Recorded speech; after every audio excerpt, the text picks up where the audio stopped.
โอเคนะพี่น้องซึ่งบ่บัวกับสื่อกันนะเนาะกะโอเคเนาะพี่น้องเนาะไม่มีบ่บัวกับมาฮอดเฮือนน้องเบยเนาะพี่น้องเนาะสบายดีเด้อจ้าสบายดี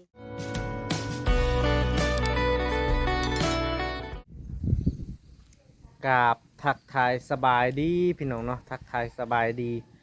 พ่อแม่พี่น้องฟังลาวแล้วก็สวัสดีพ่อแม่พี่น้องฟังไทยกันเบิดสุขูสุคนเนาะพี่น้องเนาะก็คือมื้อนี้เนาะบ่บัวก็สิไปเอาข้าวสารให้น้องเบยเนาะเนื่องจากน้องเบยเพิ่นไปหามากินเนาะพี่น้องเนาะทั้งน้องเพิ่นก็เมื่อยว่าบ่มีข้าวกินเพิ่นว่าเนาะมื้อนี้บ่ได้กินข้าวเลยเพิ่นว่าพี่น้องเอ้ยอ่าเพิ่นมาเมื่อกี้เนาะบ่บัวก็เลยถ้าภรรยาบ่บัวเนาะต้องถามภรรยาบ่บัวว่าสิให้ข้าวสารทางบ่เนาะก็คือทางบ่บัวหันแบงให้น้องเพิ่นเนาะพอได้กินคาบ2คาบพี่น้องเอ้ยบ่บัวก็ให้ประมาณโลปลายนั่นแหละ2โลนั่นแหละพี่น้องบ่บัวให้ฟรีเนาะเนื่องจากเห็นทั้งน้องเบยเพิ่นมาหาบ่บัวว่าหิวข้าวบัวเพิ่นว่าเนาะบ่บัวก็เลยให้ข้าวนะพี่น้องเนาะแล้วก็เห็นทางผู้ใหญ่เพิ่นให้บ่บัวมาซื้อพี่น้องเอ้ยบ่บัวกันมาถามในห้านค้านะพี่น้องเนาะเพิ่นปิดพี่น้องเนาะเพิ่นไปเที่ยวอยู่โรงพยาบาลนะพี่น้องเนาะเพิ่นปิดเนาะก็เลยทางบ่บัวก็บ่ได้ไปซื้อให้ทางน้องเพิ่นพี่น้องเอ้ยเนาะไปพี่น้องเนาะมาเบิ่งข่าวสารของบ่บัวเนาะก็ประมาณโลนึงได้พี่น้องเอ้ย2 โลเนาะพอได้2 คนกินมันก็ยังหลายอยู่เด้ไปพี่น้องมาพอกันอยู่เขื่อนหนองเบยเนาะโอเคนะพี่น้องซึ่งบ่บัวกับซื้อกันเนาะซื้อ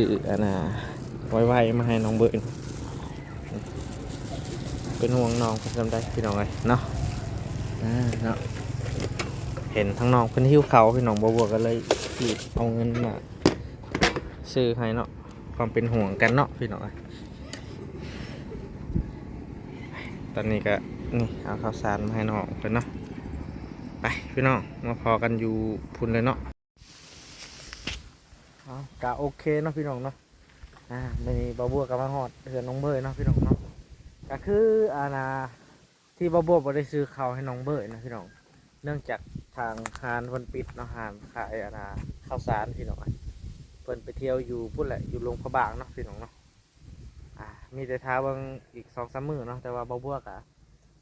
ไปให้ข้าวสารบ่บัวก่อนพี่น้องเนาะทางบ่บัวก็ให้ทางน้องเพิ่นกินพี่น้องเนาะเพราะว่าเห็นทางน้องเพิ่นย่างมาที่พุ่นเมื่อยแบบว่าเพิ่นว่าหิวข้าวแห้งเพิ่นว่าเนาะมื้อนี้กินข้าวแต่ข้าวเช้านะข้าวเที่ยงก็บ่ได้กินข้าวแรกนี่ก็สิได้กินอันนี้แหละพี่น้องบ่บัวไปหายเนาะบ่บัวก็บ่ฮู้ว่าทางน้องเพิ่นบ่มีเนาะพี่น้องพี่น้องเนาะบ่บัวก็ซื้อให้อันนั้นไว้แหละบ่บัวก็บ่มีแนวสิให้น้องเพิ่นเนาะก็เป็นจังได๋เนาะคนเฮามันเหลือเกินบ่ได้เนาะพี่น้องเพราะว่าทางน้องเพิ่นว่าอยากกินไวๆเนาะบัวก็ซื้อให้พี่น้องอันนี้พอได้กินนะทางบัวก็แบ่งกันพี่น้อง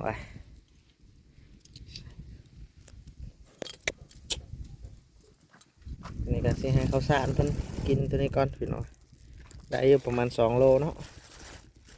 เพราะว่าน้องเพิ่นว่าบ่มีแล้วเพิ่นว่าหิวคือเขาพี่น้องเลย ไอ้ต้นสงสารเพิ่นเนาะ2 ผัวเมียเนาะพี่น้อง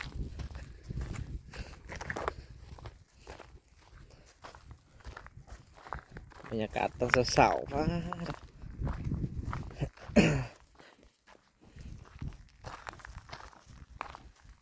เห็นอย่างเนาะยังต้มก็บ่กิน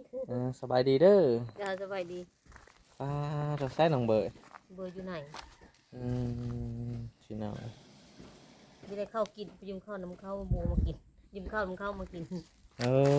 ข้าวกินเบิดแล้วเนาะยืมข้าว2 ถ้วยมากันนี่นี่เขาก็เอามาให้ได้ปะประมาณโลได้เนาะก็คือเฮาซื้อมาให้อันนั้นเนาะไวๆพี่น้องเลยให้เพราะว่าเห็นทั้งน้องเพิ่นเมื่อยแบบว่าหิวเขานะเพิ่นว่าบ่ได้กินข้าวอะไรบ่จะเห็นข้าวนั่นแหละบ่นี่ยืมข้าว2 ถ้วยมากันนี่พี่น้องก็คือทางบ่าวบัวเนาะ ไปถามเขาเจ้าบนเขาขายเขาวหั่นนะเพิ่นเดี๋ยวบ่อยู่หานเพิ่นไปเที่ยวเพิ่นว่าอีกประมาณเบิ่งถ้าเบิ่งมือสองมือกันเนาะคิดว่าคาดว่ามันยังบ่ได้ครับบ่บัวก็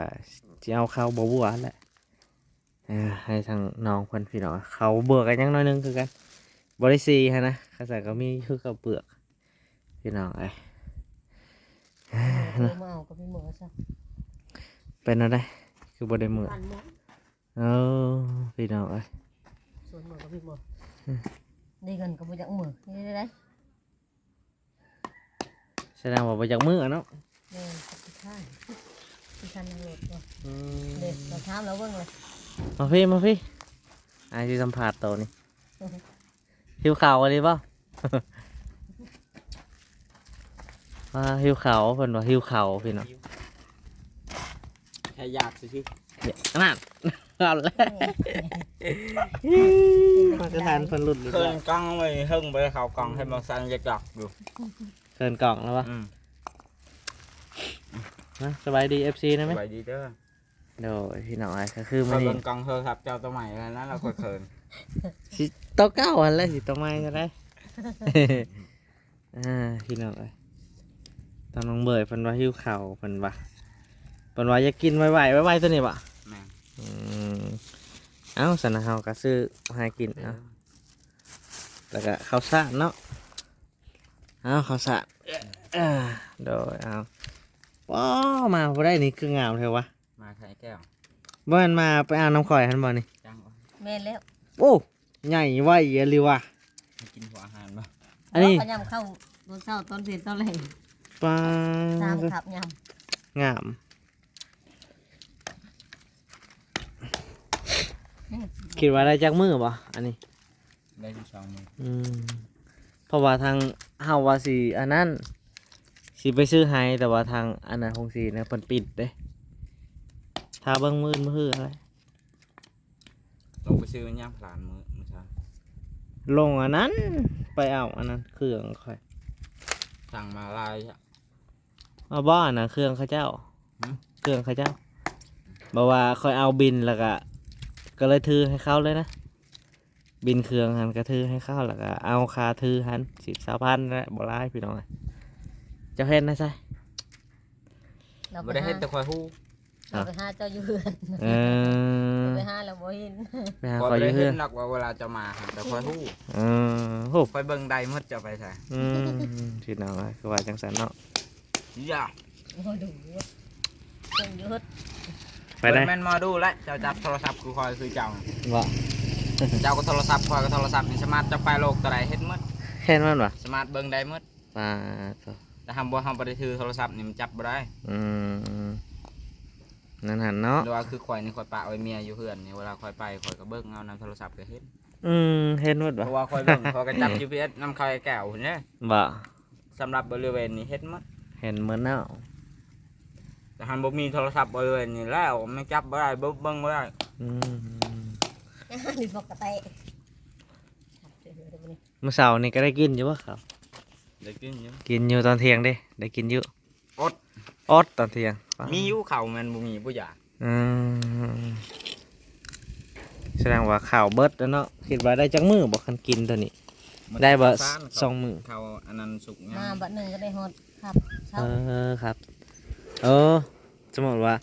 มาตอนเช้าเนี่ยได้กินฮอตเที่ยตอนแรกเนาะ กินข้าวมื้อ แสดงว่าก็ มาถ้วยเดียวนะ 2 คนนี่ก็ถือว่าประหยัดเติบอยู่แล้วเนาะกินบหลายคือกัน ละลายมันกินบ่หมด พี่น้องเอ้ยเห็นทองเบยทางน้องเบยเพิ่นมาหาบ่เบื่อเพิ่นจะกินไวๆเพิ่นว่าหิวข้าวเลยซื้อมาให้น้องเพิ่นพี่น้องเฮ็ดจะได้เนาะนี่ว้าวงามมาเลยหมาเนาะต่อมาแต่เฮือนบ่บัวแล้วพี่น้องเนาะคือว่ายังน้อยๆว่าไปอยู่นำเพิ่นแล้วใหญ่เลย โอ้ยมันกินข้าวละลาย บ่พี่น้องเอ้ยกินตัวนี้บ่สมมุติว่าคันหิวข้าวนี่กินมากระวอกนี่บ่ บ่ เออ เมื่อเช้าเลยก็ตอนเที่ยงก็ไปซ่อนได้ปลาได้ตะกุ้งนี่แหละ เออไปสอนกับน้องเบย บ่ไปกับผิดไปกับ ไอ้แกะเมียแก้วอืมโดย ซ่อนแล้วก็พักซ่อนแล้วตะกุ้ง ไปเก็บเอาอยู่แซ่นกระปุก นั่นนี่เนาะ เบิดจับแต่สิชื่อว่า30เป็ดเก็บ บ่คอยกินบ่ได้คอยมันกินแล้วมันบิดมันนะ กินแล้วเจ้าก็ซื้อไว้เป็นชอบแล้วไปแล้วยามเดือน4เดือน5จะหมูมันกินหมดแล้วก็บอกนะมันยำหมดแล้วเขาสิซื้อแพงมัน พี่น้อง เว อะ ลา40 50นั่นแหละตาก เอ้าเจ้าก็ ที่ข้านจะไป พาออกนี่พาแล้วก็คั่วแล้วก็ไปขาย2-5,000เพิ่นซื้ออยู่ ไปกี่ข้า นั่น ไปบ่ ก็ ได้ เลยก็ซื้อนั่นก็ได้ทงยางบักง่ายได้แต่40วัน เขาซื้อว่า แม่น บ่ หา เบิ่งไปเอา ชุ่ม เที่ แล้วได้ ยว ทาง เดียวใส่รอเข็ม เขตผ่านทางนั้น โอ้ ทางนี้ พอสิโพดแท้ก็ได้หลาย แต่ถ้าเดียวก็เทื่อเดียวอะไรนี่บ่ เธอเดียววะนี่เอ้ย อ่า บ่เราใส่เราเธอเดียวแล้วบ่นี่ มือมัด มือเดียว ว้า มีมดช้ำแล้วใส่เต่ามีเต็มช้ โอ้พี่น้องเอ้ย ำก็ตอนนอนน่ะก็มีกระตุ้นมือเดียวสองมือ ทางเพจมีมดมือเดียว มื้อเนาะประมาณมือ2มือเนาะ อาทิตย์2อาทิตย์แล้ว ว่าเมื่อคืนนี่ก็ทำ บ่ ลายกว่า ซุมเจ้าอันนี้บ่พาแล้วไปขายบ่ครัว แม่น เพิ่นซื้อคือกันบ่ แต่ตะกี้ว่าโล30บัตรไปขายก็โล20,000โล30บัตรไปขายก็โล10,000 เขายังให้เพิ่นเลย ไผซื้อเขาซื้อในตลาดวะ เขามาซื้อได้เขานั่งอยู่กันเนาะ เออ ชุมนั่นเด้ เขามาซื้อในนี้ แม่นเขา นับที่มัน เออก็พอได้ขายอยู่นะเพราะว่าเฮาอยู่แล้วล่ะ โอ๊ยไปโตะให้มันเป็นง่าย บ่ยากวะ 3-4มือก ระตากก็3-4มื้อกูยังสิแล้ว ตากกันบ่ โตะนี่แหละ ตอกออกนี่ผ่านี่ ต่อคอยผู้ใหญ่เขาเต็มเดือนหมดชั่วโมงก็ได้เท่า40 เอ มี อ รสชาติมือชามคืนไม่ได้กินข้าวกินน้ำหมด โตะนั่นนี่โตะนั่นนี่แหละ คือมาเอาผ่าตอกเอาจังซี่บ่ โตะนั่นนี่แล้วก็ ทันเฮาผ้ามันก็ เอาคนตีคนตีเอา แล้วก็ครัว เป็นบ้าเครื่องเลยเขาว่ามันขี้ไล่บ่งาม เออ เอาแต่แบบนี้เลิกเอาแต่ตรงงาม แล้วก็ครัว บ่ได้โก้แล้วเราเรียนกับไปค่ายให้เขาเลย คือว่าครัวไว้ให้มันสุกอะนะ บ่ เอพี่น้องเอ้ย นี่เขาซื้อแบบนี้เลย เขาเจ้าซื้อจังซี่เนาะ นี่โล10,000 โล10,000 ไปค่ายจนมาหิ้วจนมือพวก ป้า ได้เงิน40,000 40,000เบิดมือ2มือ 3มื้อ 3มือเพื่อสิแหละ หลับเลย สิหนักเลยไอพี่น้องมาเบิ่งสิมาเบิ่งทางน้องเบยเฮ็ดอยู่เฮ็ดกินพี่น้องมื้อนี้ก็ได้พี่น้องไปโอ้โหเพิ่นต้มไม่ไหวบ่ว่าจังได๋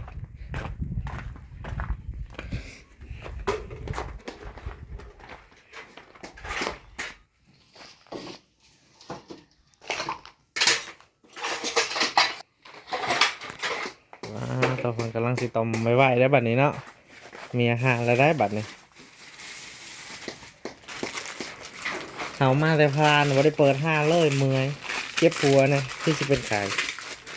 นอนเลยพี่น้องเอ้ยบ่ได้เปิดห้างบ่มีจะเก็บเลยมื้อนี้บ่มีรายได้หยังเลยปกติเคยกินอยู่ว่ามาไวๆแบบนี้ คนไทยเขาเอิ้นว่าจังไดวะไวๆคือกันบ่ ไวๆคือกันนั่น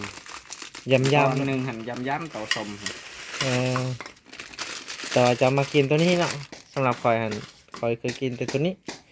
แต่ว่า ตั ตัว ว นี้ ส้ม มันแซ่บมันนัว อืม ตัวมันส้มหั่นใส่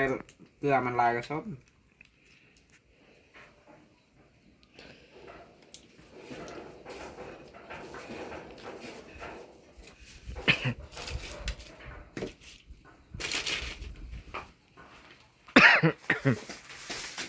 อันนี้ทานเจ้าบ่เจ้าขายบ่ ขาย อืม มีผู้ซื้อ บ่มีคนซื้อเนาะ ขายไปแล้วตั้ง5 6ตอบเลย เขาเจ้าซื้อบ่ ใส่แน่เคยเอาเขียนลายนะตัวกุดลังบักเลย เออ เพราะว่ามันไม่หมดเก็บได้สาว เอ้ยทุกอย่างอะไรก็ชอบโล10ทำ ฮอด10มันเก็บดีๆเก็บหมดนะ อืม อันนี้ก็ในเตาก็ยัง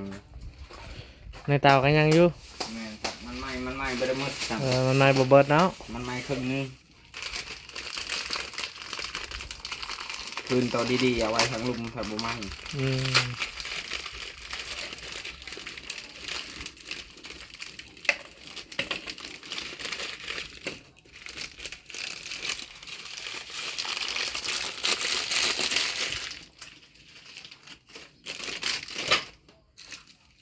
อันนี้ให้เมีย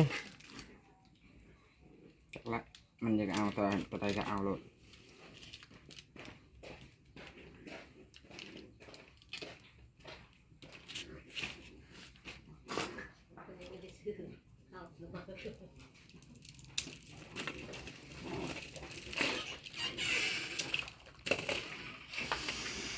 ข้าวหันเบิดแล้วเนาะ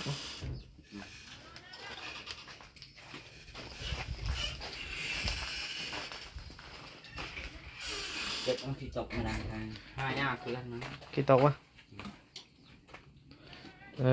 ตัวนี้นะกี่ตกนะ ติ๊กขาดตัวน้อยเดียวพอ กี่ตกนะ กว่าน้ำมันอีกจุดสำนีกับพ่อนี่ครับว่าได้พื้นออยมันแน่พื้นแบบว่าเตาหัวอบ เออ น้อยรุ่นนี้ก็ได้สำนีก็ได้ ติดแล้ววะ ติดกลายเป็น เออเนาะติดไว้เลยเนาะ สมมติว่ามีพื้นน้อยมันก็เลือกไม้พุ่นแหละ ปองให้ยังไงนี่ปองให้นูมันออกว่า บ่เลย ปองอันนั้นซื่อๆบ่ ปองแถบนะ เออ ยังบ่หมดเพราะว่ามันเป็นยาง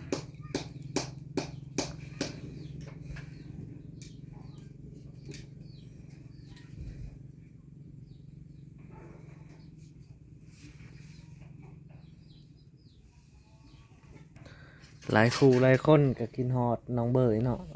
ปลาแดกเนาะปลาแดกวะนี่ นี่ ปลาแดกเอามาแต่ใส่นี่ เอามาแต่ไม่เท่าเอามาที่เฮือนเนี่ย อืมปลาร้าเนาะพี่น้องเนาะ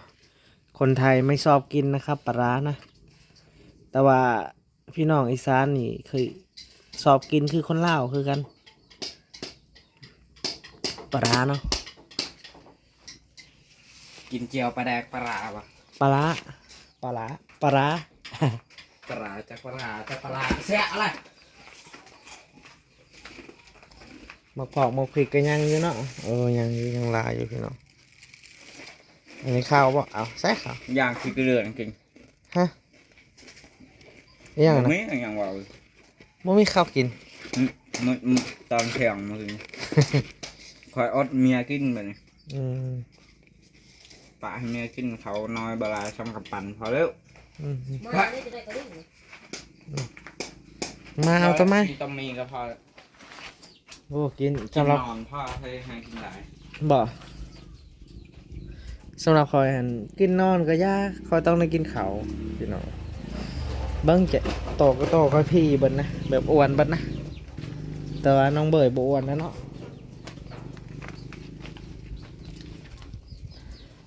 อะไรไก่ แล้วก็มี FC หลายคุยหลายคนนะพี่น้องเนาะ FC ว่าบ่ย่านอันน่ะพามากระแตะในบ่ย่านภายใหม่บ่ใหม่ตรงนั้นของบ่เนาะ บอกไหมเวลาเขาดังเขาไม่ได้ดังเลยมันเหมือนบัดเขาไปมันก็มา อืม ดังด้วยเห็ดกิน หากระดังเนาะแสดงว่าดังไฟบ่แม่นดังบ่แม่นคนดังเนาะ อันนี้ก็มาติดตามวิถีชีวิตของน้องเบยเนาะ FC หลายคุยหลายคนก็อยากเห็นเนาะพี่น้องเนาะเห็นเพิ่นอยู่รอจะอยู่รอสิไปเอาข้าวน้ำข่อยบ่ บอเรียกนี่ว่าไปสิ ว่าไปเอา แล้วว่าสิบินเมื่อกับรอให้รอเอาเมื่อนั้น อืม มีผู้อยู่เป็นบินบ่เป็นอีก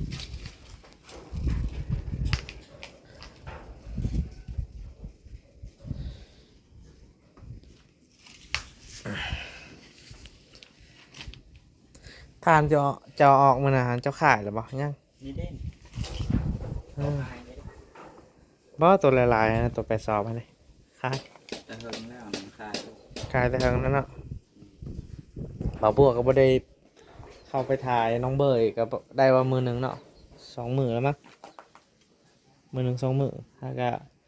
เห็นทางน้องเพิ่นมาหาบ่าวบัวเนาะก็เลยว่าสิไปถ่ายหั่นแหละบ่ไปหาก็มื้อนี้แหละสิไปถ่ายเพราะว่าบ่าวบัวบ่ได้เปิดหาคันเปิดก็ตอนแรงก็ถ่ายคือเก่าแต่ว่าก็ มันเมื่อยพี่น้องเฮ็ดงานทุกวันเบื่อเนาะอยู่แบบว่าแต่มองเก่าหั้นนะพี่น้องคันว่าอยู่ในหาดก็อยู่แต่ในหาดเมื่อยคันว่าไปเที่ยวหรือว่าไปเลาะก็เมื่อยคือเก่าเนาะ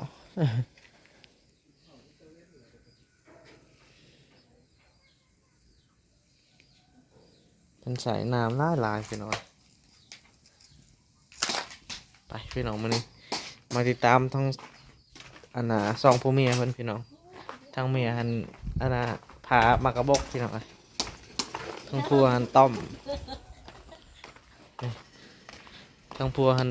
ต้อมนะพี่น้องเนาะ นี่กินมะกอก อืมทางนี้อยู่เขากินมากระบอก มันเผ็ดแต่กินอันนี้เฮา อืมคือว่าเอาคอนตี นะ นะ ปกติเขาไม่ได้หรอก นี่พี่น้องอันนี้ก็ได้เมื่อนี้ก็มาติดตามวิธีชีวิตของน้องเบยและกับภรรยาเพิ่นพี่น้องมื้อนี้เนาะ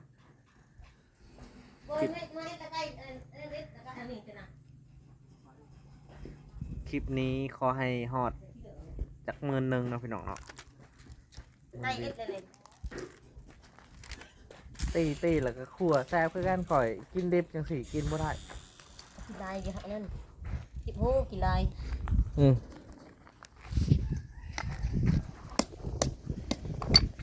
ตอนนี้น่าจะกี่ไปหาย อืม โต๊ะถ้าโต๊ะไปโคนสิครับตอนนี้เราก็ไม่ได้ยะอ่ะ น่ะตอกง่ายๆนะ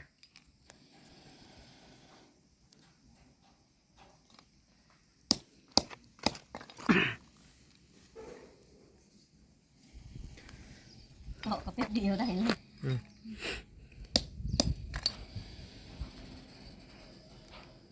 ก็ว่ามือหนึ่งได้ครับเป็น10 โลพุ่น บ่ฮอด บ่ฮอดปะ เพื่อโลนึงยังบ่เห็นนางตอกจนเมื่อย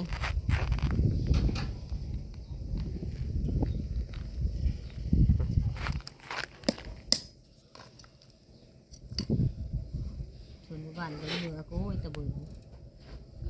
อยู่บ้านเจ้ากะลายคือกันบ่ อยู่บ้านก็รับ อืม ชนบ้านก็ชาติเหมือนชานังรถเลยบดกับโต๊ะเลย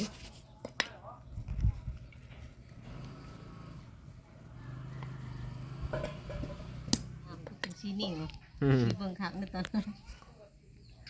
ตอนนั้นสีดำบัดตอนนี้สีเหลืองอีกเนาะ ตกใจเนี่ย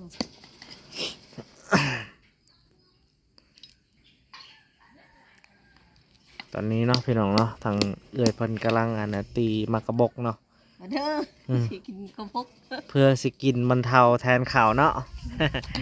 เพิ่นมาแทนข่าวพี่น้องเอ้ยเอาแล้วก็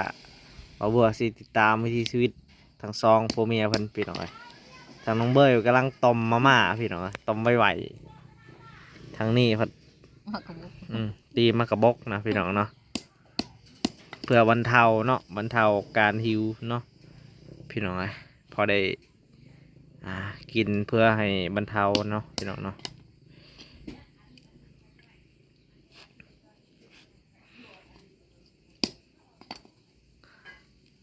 โต๊ะกับพวกนี้นึงที่โต๊ะ มันหน่อยนะมากระบอกนะขันใหญ่ๆหันพอกินอยู่เนี่ยมันหน่อย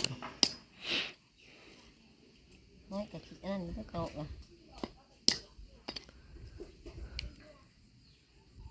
โต๊ะกับนั่นนี่มันไม่ได้เน่า เป็นเราได้ส่วนหมักตองหมักแตงเป็นหรือเปล่า มันนั่นเบ้เฮาบ่ได้นะ เออบ่เป็นเนาะ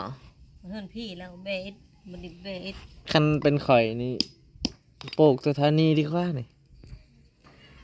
มันทางหลังข่อยบ่มีหมองปลูกอ่ะ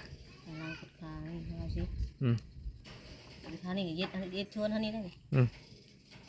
เบ้ซับอยู่เนาะ ปลูกข้างหน้านี่ก็ได้พอได้นาน1-2 นานก็พอได้กินอยู่ได้แต่ สลัดอะไรเจ็ดขนาดอยู่นี่ขนาดนั้นผักสลัดอยู่นี่ อืมส่วนข่อยไก่จะได้กินแล้วได้ใส่อันนั้นไปหาเก็บขี้งัวขี้ควายแถวๆนี้มีแล้วก็เผา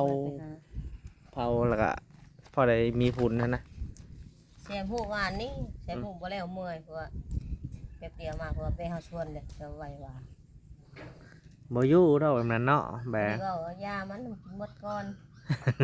ดีคือจะหาเอิ้นผูนะ อืม ไป สู้รถออกมาแต่ว่าเมื่อยนักเมื่อยนี่ เมื่อยๆแล้ว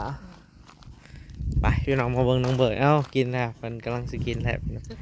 นี่นะมาติดตามวิถีชีวิตน้องเบยมื้อนี้เนาะพี่น้องเนาะว้าดอกเพิ่นกำลังหิวสดๆน้ำ มาเด้อกินมาน้ำกันเด้อ มาเพิ่นเอิ้น FC มาเด้อกินข้าวนำกันเพิ่นว่าบ่มีข้าวกินแต่มาม่าเพิ่นว่าเพิ่นยังมาข้าวเนาะพี่น้อง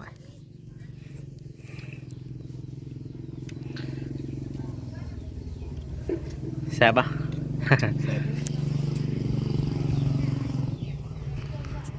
โอ้เห็นทั้งน้องเพิ่นมาหาบ่เบื่อว่าอยากกินมาม่าไวๆเพิ่นว่าหิวข้าวเพิ่นว่าบ่บัวก็เลยสงสารเพิ่นเนาะซื้อมาให้กินไว ไก่ตอนมืดเราให้ไปเอาไว้ไหม เจาะยังสิเนี่ย ตอนมันให้ ๆบ่ได้ตอดดอก ว่าก็ต้มไว้ไก่น่ะ เมื่อมันปีนเต็ม ปลาโต้กินหมดบ่นี่ ยันเต็มเมียบ่อิ่ม อืม เพิ่นยันบ่มืดว่า อย่างที่แม่นบ่อิ่มบ่ อืม โตแสดงว่าฮักเมียคือกันได้จ้ะเนาะฮักอยู่ว่าเมียจ้ะ เราหน่อยเดียวก็ปากเพิ่นกินข่อยยังอด ป้าเด้อพี่น้อง คะแนนว่าเมียได้กินตัวเองบ่ได้กินก็ยัง อือฮึ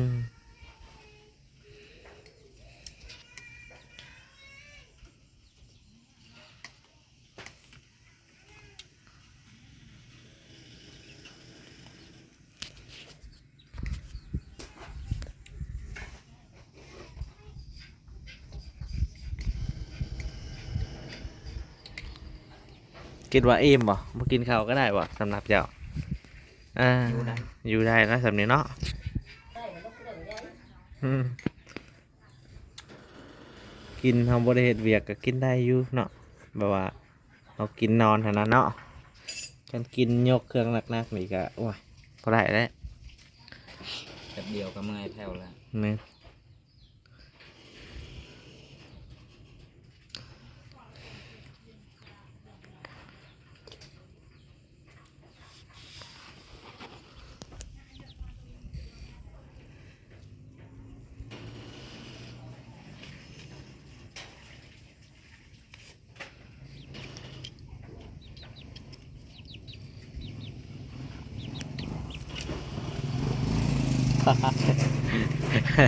สไตล์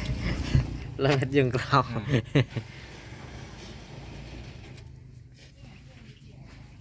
สะดาวแล้วแล้วออนดาวแบบก็มันก็ไม่โตนะจุ่ม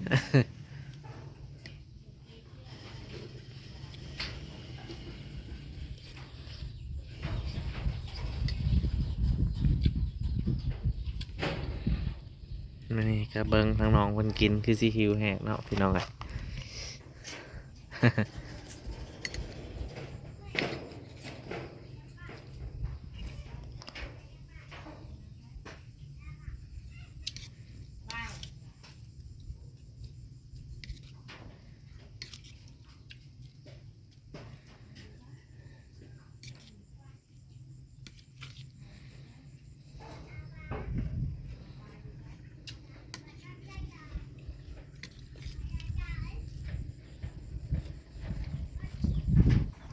มื้อนี้บ่ได้ไปหาพื้นบ่ฮะ ไปหากับเที่ยวเดียวนี่แหละ หาแค่เดียวเนาะ หามาไว้ดังแล้วก็ยาก แต่อันนั้นเด้ทานเด้บ่ได้เฮ็ดว่าวันนี้พักผ่อนเนาะ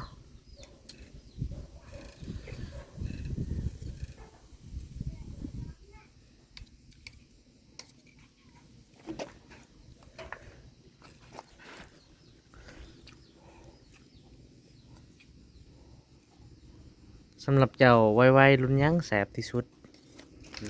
รุ่นนี้แหละแสบเนาะบ่ฮู้ว่าอันนั้นแก๊สเท่าใดเนาะเพิ่นขายเนาะ เส้นเล็กฮะมันก็บ่อยากแซ่บปานนี้ เออ ตะกี้สิ คัน ขายพันเดียวนี่ประมาณ5-60 แก๊สหนึ่งบ่ โอ้พี่น้องเลยเอาพี่น้องผู้ใดใจดีเนาะหรือว่ามีผู้ใหญ่ใจดีอยากซื้อให้น้องเบยเนาะเอาแจ็คเก็ตหนึ่งเนาะพอได้เวลาหิวก็กินเนาะ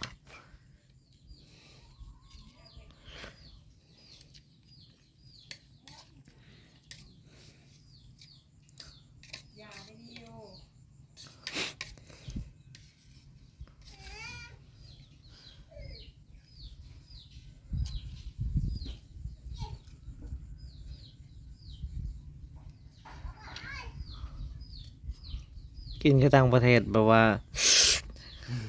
ฮูดเอาอย่างเดียวนะครับแบบ พูดริบข่าวๆครับเพราะแห้งจะพายได้สิตยองเอาเพิ่นบ่เคยเฮ็ดเพิ่นพูดริบบาดเดียวยันสมัครอยู่แล้ว พอแห้งแล้วเขาจึงงมหาน้ำกัน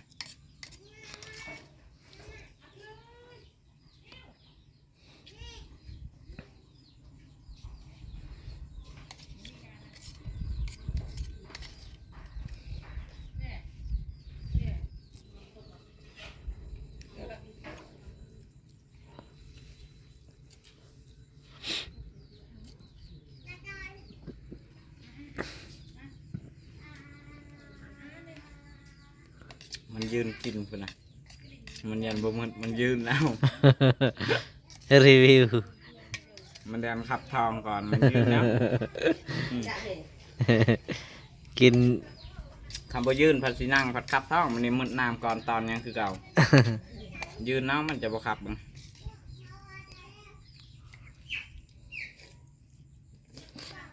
เจ้านี่ก็หักเมียคือกันนั่นเนาะเบิ่งคือบ่หักเมียเนาะ หน้าตาขี้ร้ายแต่ใจดี อืม ตัวเองไม่ได้กินยานะขนาดบ่มีอะไรกินแล้วก็ตัวเองเพราะว่ามันเอาตลอดอยู่แล้ว เป็นอันนั้นเนาะ ตัวเองไปใส่ก็กินได้มั้ง อืม มีผู้อยู่เพื่อนนั่นสิ คันบ่มีแนวกินนี่อุกแล้วเนาะ อืม เห็นป่ะพี่น้องเนาะจิตใจทางน้องเบยเพิ่นก็ใจดีเด้พี่น้องเอ้ยเพิ่นก็หักลูกหักเมียเนาะ แม่นแล้วเห็นให้หักก็หักเห็นให้ช่างก็ช่างครับ อืม มันเป็นบางส่วนนะคือกันมันจะเห็ดให้เราสั่งแป๊บเดียวบัดทันมันจะเห็ดให้เราเป็นตาแพงแป๊บเดียวมันเห็นมันเห็นอะไร ทางนั้นเนอะแหละ โซนมีแบบว่ามีบุญเทศกาลในพาเมียไปอยู่บ่ช่วงบุญนี่ มือหายว่ามือหันไกว่าอยากไปก็ไป ไปนำกันอยู่บ่ไปอยู่ ไปบ่สบายก็เอาอยากไปแล้วก็ไปนำกันครับ อืม ว่าไปนำปะให้ไปนำเขาไอ้วันก็บ่ไปอยากเอาคอยไปนั่น เจ้าก็เข้าไปเต้นอยู่ว่าน้องเขาอืม ละแป๊บเดียว7-8 โมง 9 โมงก็เมื่อ ย่างเอา ขี่รถไทยให้แก้วได้ที่สุด อืม คอยขี่รถทีบไปก่อน บ่อันนี้สิมีอีกเด้บุญเด้บ่แม่นบุญตัวนี้เขาสลองหยังทุกอย่างสลองโกจมบ่ อืม กันมี เดี๋ยวจะกินโกน คอนเสิร์ตปลาเบิดแหละทางนั้นปลาทางนั้นอิ่มปะ บ่ฮ้อนบ่จะกินมืดไวแท้ เพราะว่านั่งกินก่อนเจ้ายังบ่มืดอยู่ มันก็ใส่มือกินหรือใส่เองกิน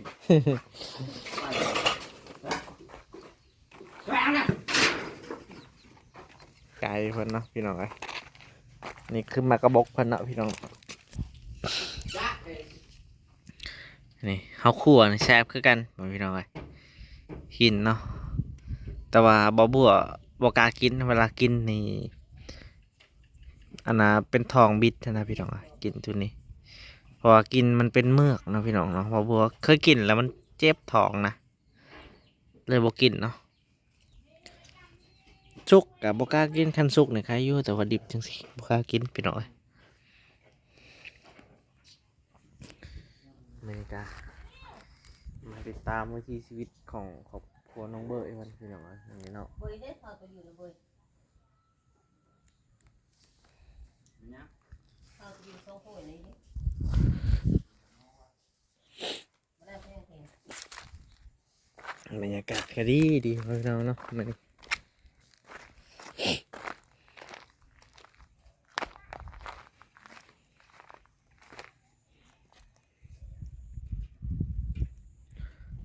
พิ่นเนาะ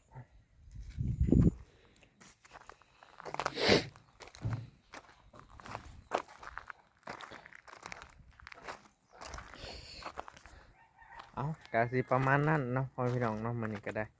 บ่บัวก็ได้เข้าไปหาทางน้องเบยแล้วก็ให้ข้าวสารประมาณถ้วย2ถ้วยนั่นแหละพี่น้องเพื่อให้ทางน้องเพิ่น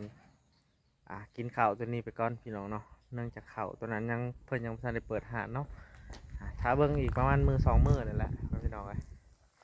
คันว่าเพิ่นเปิดแต่บ่บัวก็สิไปซื้อให้ทางน้องเพิ่นพี่น้องเนาะ